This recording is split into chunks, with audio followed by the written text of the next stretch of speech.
Olá, sejam todos bem-vindos ao Band Entrevista Transporte Público, um assunto que gera polêmicas. Aqui na capital do país ainda temos muito que avançar, mas programas para melhorar os meios de transporte no Brasil são muitos. Sabia que tem, por exemplo, um projeto para beneficiar de graça quem usa o Bolsa Família? Já ouviu falar também no ônibus elétrico? Pois é, são muitas novidades. E quem vai explicar melhor para a gente é o presidente da Associação Nacional das Empresas de Transportes Urbanos, o Francisco Cristóvão. Muitíssimo obrigada pela sua participação aqui, viu, seu Francisco? Eu é que agradeço, Ana. Maravilha. Queria começar perguntando quais são hoje os principais desafios do transporte público no Brasil. Eu acho que nós tivemos um marco, né, extremamente importante, que foi a pandemia, por incrível que pareça, né? Durante o processo da pandemia, uma queda drástica de demanda, as empresas tendo que praticar questões que não estavam acostumadas, tais como a higienização, sanitização da frota. Nós tínhamos que, né, fazer uma limpeza geral nos veículos a cada viagem. Essas questões todas foram muito interessantes do ponto de vista operacional. Do ponto de vista da demanda, nós tivemos em algumas cidades uma queda de demanda superior a 80%. E como normalmente no Brasil a remuneração das empresas se dá pela arrecadação com o pagamento das tarifas, das passagens, então quando houve uma queda de demanda de 80%, nós tivemos uma queda de arrecadação também, né, de 80%. E por uma questão, né, de compromisso com a população, de cumprimento dos contratos de concessão, nós não pudemos reduzir a frota na mesma proporção. Tivemos que continuar produzindo o serviço da melhor maneira possível. É claro que, né, no Brasil, né, nós tivemos as situações mais diversas, né, possíveis. Algumas empresas não conseguiram continuar prestando o serviço, entregaram os contratos. Outras empresas foram a banco e levantaram dinheiro para poder continuar prestando o serviço, né? Outras empresas negociaram com o poder concedente um novo modelo, né, de operação. E aí foi muito interessante, porque antes da pandemia nós tínhamos 3 cidades que praticavam subsídio, né? Brasília é uma delas, São Paulo, né, e Curitiba. Hoje, nós estamos com mais de 160 cidades praticando o subsídio. Por quê? Que é complementar, né? O governo complementa? Que na verdade, é não transferir para o passageiro todo o custo da produção do serviço.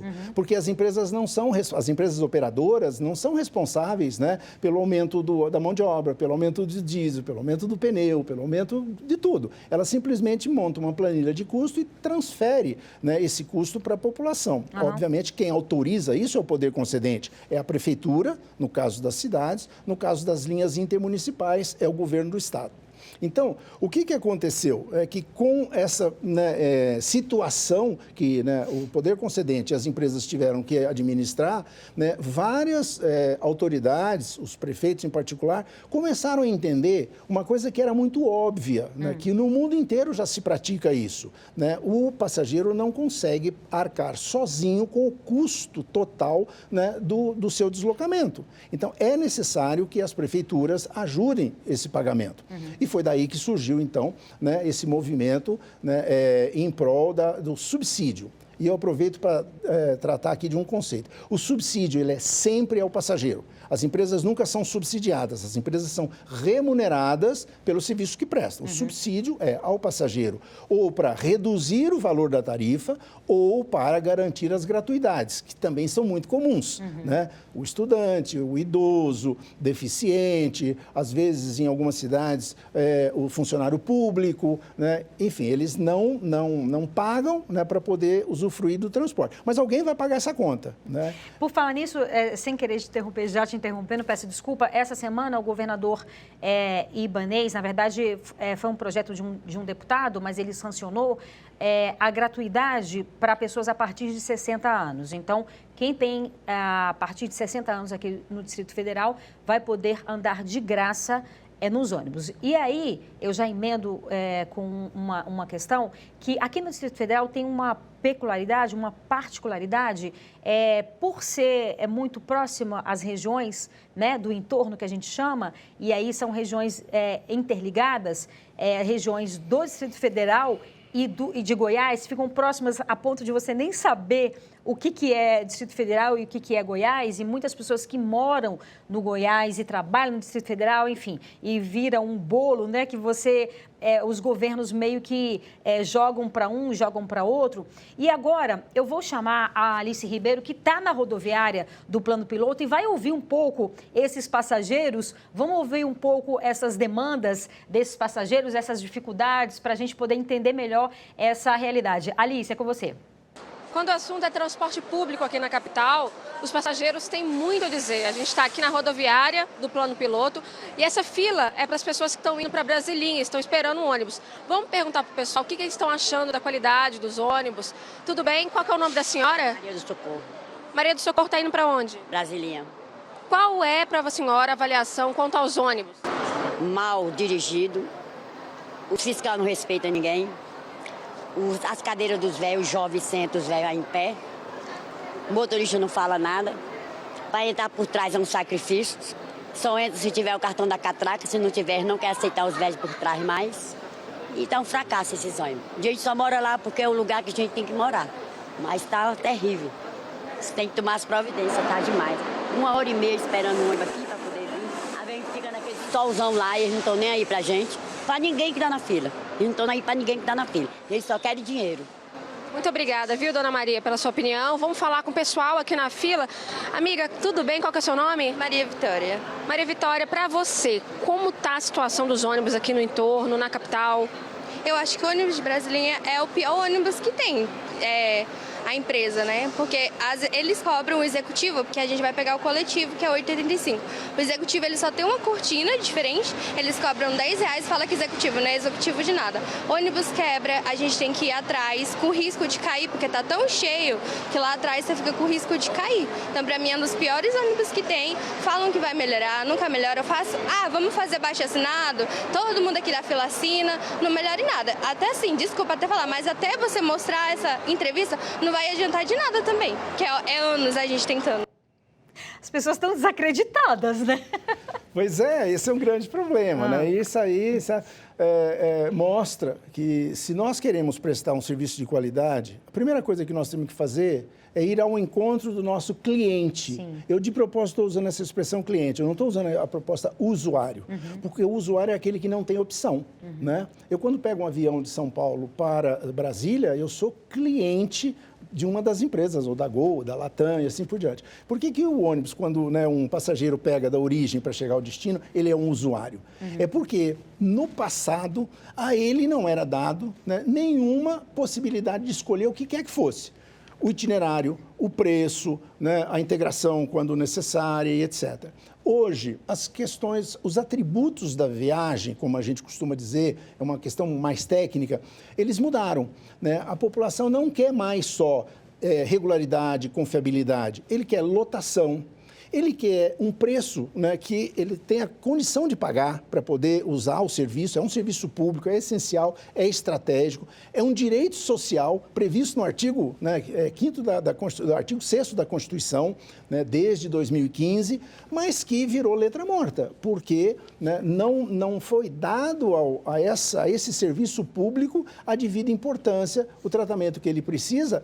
Não é para ele ser mais bonito, para ele ser mais atraente, é para ele poder atender às necessidades da população. Então, a questão da comunicação é extremamente importante, as empresas têm que se aproximar do seu cliente, de novo a expressão cliente, né? Os passageiros têm que ser vistos como cliente, para que ele possa, né, atender às demandas reais. Não adianta ficar botando um ônibus com ar-condicionado, ônibus com porta USB para poder carregar. A população, de repente, ela está preocupada com outras questões muito mais importantes para ela, que é o intervalo, que é a lotação, que é o preço e assim por diante. Portanto, se as empresas precisam prestar um serviço, né, de boa qualidade, começa por aí, né, diminuindo a distância, né, que existe com, né, os nossos clientes, ouvindo mais os nossos clientes e aí na medida das possibilidades, porque é muito difícil, né, em qualquer lugar do mundo, né, principalmente nos horários de pico, né, a gente oferecer um serviço de lotação de banco, como a gente costuma dizer, né, todo mundo vai sentado, todo mundo confortável e tal.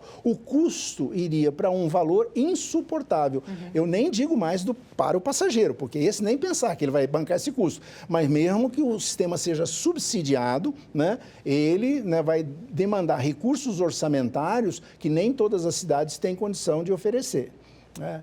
Respondendo uma questão que é bem típica aqui do governo do Distrito Federal, que é um problema institucional que existe entre, né, o governo do Distrito Federal, o governo de Goiás, né, os organismos, os órgãos que fazem a gestão desse transporte. Tem hora que, né, essa questão vai para a NTT, que é uma agência, tem hora que volta para o governo do Distrito Federal, que aí é um órgão, né, da administração pública, né, própria do governo federal, e assim por diante.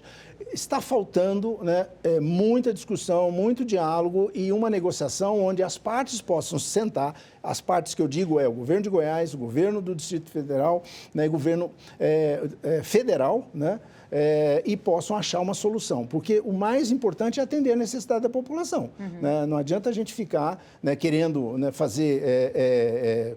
criar novas linhas, criar novas partidas e tal, se nós não estamos ouvindo, né, o que a população de fato está precisando, né? E é isso que é importante. Então, eu acho que essa questão institucional, eu já tenho notícias de que há, né, primeiros entendimentos na busca, né, de uma solução que possa resolver o problema daqui, que é muito típico de regiões metropolitanas, né? As regiões metropolitanas, normalmente, você tem as cidades que compõem, então cada cidade tem o seu sistema municipal, depois a ligação entre as cidades se faz nas linhas intermunicipais, que são o poder concedente ao Estado, né? E aí já começa a criar os conflitos. E você imagina onde tem sistemas, modos diferentes, onde você tem o ônibus, o trem, no caso de São Paulo você tem o ônibus, o trem, o metrô, né? O sistema urbano, o sistema intermunicipal e o municipal de cada uma das 39 cidades que compõem a região metropolitana de São Paulo. Então, é complicado, mas por isso é que nós, técnicos, sempre estamos discutindo a necessidade de uma autoridade metropolitana que possa, né, juntar todo mundo, criar um modelo de governança, criar um sistema de decisão, né, que resolva os problemas e que atenda às necessidades da população, acima de tudo. Maravilha. E agora a gente faz um breve intervalo, é rapidinho, não sai daí, a gente te espera.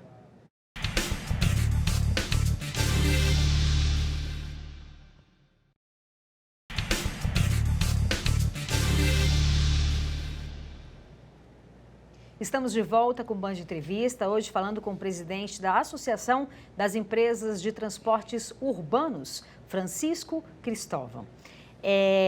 Francisco, eu queria que você falasse um pouco sobre o marco regulatório do transporte de passageiros. Muito bom. Marco regulatório nada mais é do que uma base jurídica que vai disciplinar a relação entre os poderes concedentes, ou seja, as prefeituras, os governos do Estado, e a iniciativa privada, que são as empresas operadoras, né? Nós vivemos num país de dimensão continental, frase feita, mas é assim que acontece, né? Nós temos mais de 2.500 cidades que têm sistemas de transporte organizado, né? Com relações contratuais absolutamente diferentes e diversas, dependendo de onde ela acontece. Então, estamos em Porto Alegre, tem um modelo de contrato, vem para Florianópolis já é outro, Curitiba é um diferente, São Paulo é mais diferente ainda, e aí isso, né, só causa confusão. Sim. Então, nós, né, durante anos, cada cidade criou o seu modelo e procura, quando há uma renovação de contrato, né, dar um passo adiante, melhorar um pouco as condições, né, as regras, né, que estabelecem a relação, né, ou disciplinam a relação entre o governo e a empresa privada, mas não existia um marco regulatório, né? Agora, por incrível que pareça, nós temos duas iniciativas, né? O ex-senador Anastasia, ele fez uma proposta que tramitou no Senado, né? E depois, quando ele foi para o Tribunal de Contas, né? Conselheiro do Tribunal de Contas, essa proposta foi arquivada, mas ela já foi desarquivada pelo senador veneziano, né, que é o vice-presidente, né, do Senado. E também tem uma iniciativa, né, do Poder Executivo. O Ministério da Cidade, né, está trabalhando, né, um documento, né, com essa proposta, criou-se um fórum consultivo com a participação de várias entidades, né, representativas dos segmentos todos que atuam no setor de transportes, né. Nós fizemos uma primeira, eu digo nós porque a NTU participa, né, desse fórum, nós fizemos um primeiro documento, esse documento foi submetido à consulta pública, recebeu mais de 800 sugestões, isso foi consolidado, está pronto para ser submetido novamente a uma audiência pública. Há uma expectativa de que em setembro, na primeira semana de setembro, quando a gente comemora a Semana da Mobilidade, né, que esses documentos, né, comecem a ser discutidos, porque a iniciativa do Poder Executivo tem que ser encaminhada à Casa Civil, né, e encontrar com, né, a proposta do Congresso, né, porque não tem cabimento ficar se discutindo, né, as duas propostas, elas vão se encontrar em algum momento. Mas, né, de tudo que nós já analisamos de ambas as propostas, elas são muito complementares, elas, né, se complementam. Às vezes, uma versão cuidou mais da questão jurídico-legal, a outra cuidou mais da questão de planejamento e organização, mas, de maneira geral, significa, né, apoiar, né, toda essa discussão em leis, ou cláusulas, melhor dizendo, que organizam o planejamento e a programação das linhas. Ou seja, estudo de redes de transporte, para que a coisa seja feita com mais critério do que simplesmente, né, a empresa achar que vale a pena criar uma linha ligando um ponto A a um ponto B. Depois tem a questão do financiamento, seja para investimento, o que é extremamente importante, porque o transporte urbano depende de investimento na frota, né, condições de que as empresas possam renovar as suas frotas, mas o muito importante é o investimento na infraestrutura. Nós não conseguimos atender aquelas demandas que foram colocadas aqui se o governo não investir em preparar, né, a pista de rolamento, os terminais de transferência, a comunicação com, né, o passageiro, né, sistemas de monitoramento e controle para que a frota possa ter o desempenho adequado do serviço e consiga produzir o serviço ao menor custo possível. Então, toda essa parte legal, essa base legal está lá nesse marco regulatório, né, a parte de financiamento. Tem a parte de regras de contrato, né, que essa é a parte mais, eu diria, mais complexa, porque, só para te dar um exemplo, quando, né, os aplicativos começaram a chegar, o transporte por aplicativo, né, os contratos não dão margem a que as empresas possam elas, né, oferecer isso, né, à comunidade, né? Então, seja um aplicativo que venha e ofereça a prestação, ele está trabalhando de forma irregular, sem dúvida nenhuma, e cria uma competição predatória com o sistema organizado de transporte da cidade. E isso não é conveniente para ninguém, não é para o poder concedente, muito menos para as empresas, né? E uma questão que é extremamente importante, que está lá no marco regulatório, é a questão da produtividade e da transparência. Transparência. Isso, para nós, está virando já, né, um mote de discussão, porque, né, durante anos o transporte por ônibus foi tratado como uma caixa preta, né? E não tem nada de caixa preta. Várias cidades já têm as chamadas leis, né, que obriga a transparência, obriga a publicar o contrato, a publicar as planilhas de custo, né, no final do mês, a planilha de remuneração das empresas pelo serviço prestado, tudo isso. Mas tem que ir mais adiante, tem que permitir que a população tenha acesso, né, através dos seus, né, das suas associações organizadas, né, da Câmara de Vereadores, né, dos órgãos de fiscalização, os tribunais de conta, as comissões de transporte e tal, que são criadas, né, que elas tenham amplo acesso aos balancetes, a tudo que é pago. Quer dizer, se nós continuarmos, né, achando que a gente consegue prestar um bom serviço mantendo esses dados sob sigilo, né, não vai alcançar nada, porque os próprios formadores de opinião, né, eles não vão acreditar que as empresas estão produzindo o serviço da melhor maneira possível. Com certeza. Acredito que a gente avançou, né, claro, em alguns aspectos, mas a gente ainda tem muito que avançar, né? Sem dúvida. Por exemplo, volta e meia a gente faz reportagem com a demanda do nosso telespectador. Primeiro, aqui, né? Nesse perímetro aqui do Distrito Federal.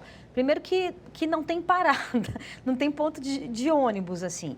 E outra, uma coisa que eu não consigo entender você está num ponto de ônibus, você não sabe que ônibus passa ali, você não sabe que horas que o ônibus vai passar, né? O passageiro, ele fica sem entender. E aí eu vou te dar um exemplo. Eu morei em Londres há mais de 10 anos atrás. E lá tinha letreiros dizendo assim, daqui a 5 minutos vai passar tal ônibus, daqui a 5 minutos tal ônibus passava. Isso estou falando de mais de 10 anos atrás. É verdade. Então, né? Mas isso tudo hoje é possível, né? Existem vários softwares que podem ser utilizados. Sim.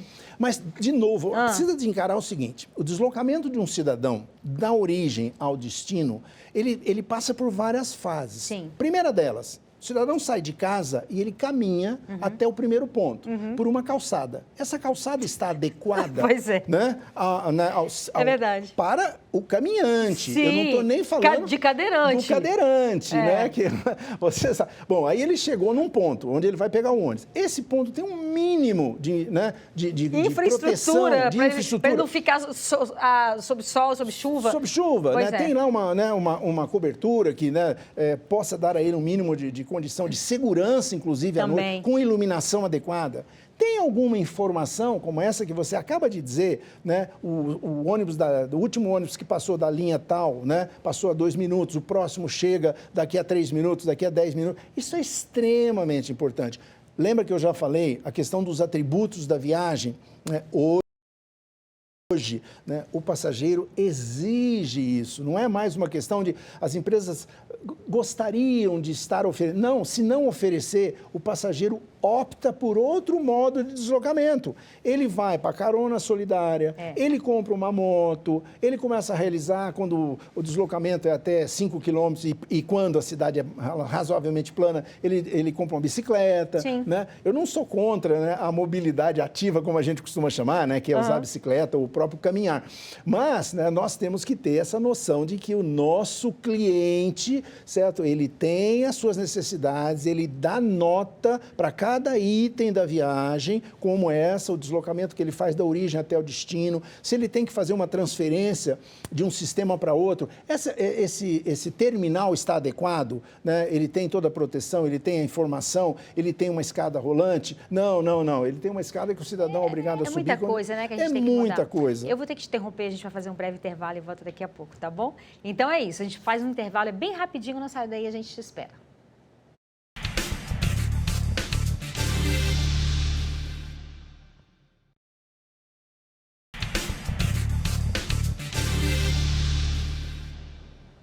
Estamos de volta com o Band Entrevista, hoje conversando com o presidente da Associação das Empresas de Transportes Urbanos, Francisco Cristóvão.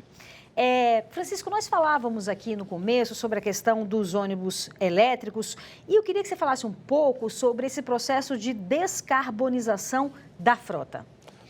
Então, esse é um tema extremamente importante para nós hoje, porque há todo um movimento, né, eu diria, internacional, né, mundial, pela preservação do meio ambiente, por a utilização de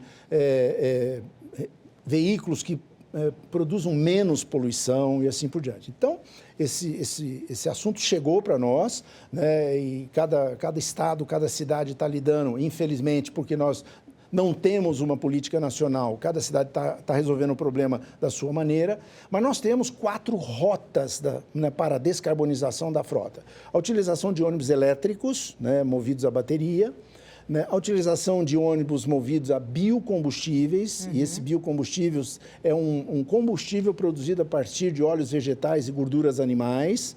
Né? Nós temos a rota do biogás, que não pode ser o GNV, porque não pode ser de origem fóssil, gás de origem fóssil, e ainda temos o hidrogênio, que é, de todas essas rotas, a que está menos desenvolvida, né, mais distante ainda de um ponto de comercialização da tecnologia. Né? Mas ela está sendo pesquisada fortemente, né, a partir de uma mudança total. Antes a gente usava o hidrogênio já como gás, né, comprado como gás. Agora não. Os veículos serão abastecidos com etanol, e nós temos toda, né, a condição de produzir o etanol aqui no Brasil. Aí ele passa por um reformador, dali se tira a molécula do hidrogênio, que vai passar por uma película que separa elétrons, prótons, etc., e gera eletricidade. Né? Então, mas essa é a rota que está menos desenvolvida.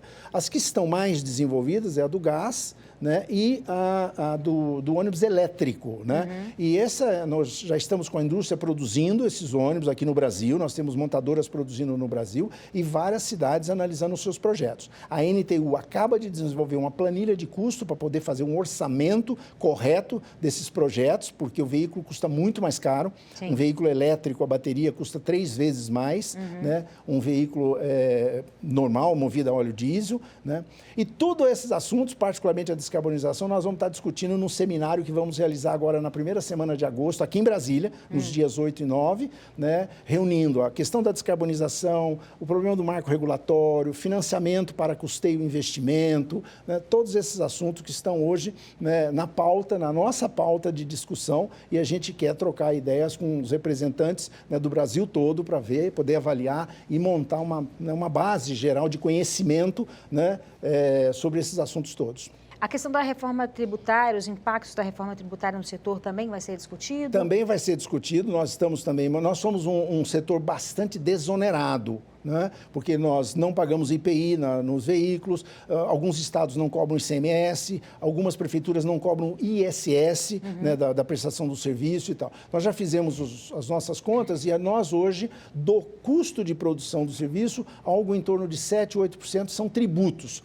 E nós estamos com a expectativa com a reforma tributária, nós não venhamos, né, a ser mais tributados, porque para nós tributação significa transferir para o passageiro, né, o custo do tributo. Simples assim, né? Então, tem toda uma discussão que nós estamos fazendo para evitar. Nós já tivemos, a medida que foi aprovada na Câmara, ela, né, nos permite uma desoneração de 60% da alíquota. Não se sabe ainda qual será a alíquota, né? Mas nós teremos uma desoneração de 60% da alíquota que vier a ser estabelecida. Maravilha. Então, isso é bom. Maravilha, agradeço demais sua participação aqui, viu? Pelos esclarecimentos e boa sorte pra gente, né? Boa sorte, eu estou sempre à disposição de vocês, um prazer enorme participar desse tipo de conversa e de debate. Maravilha, foi ótimo, obrigada, viu? Obrigado a você. E o Band Entrevista fica por aqui, muito obrigada pela sua companhia, aproveite seu fim de semana e a gente se vê sábado que vem. Um beijo, tchau, tchau.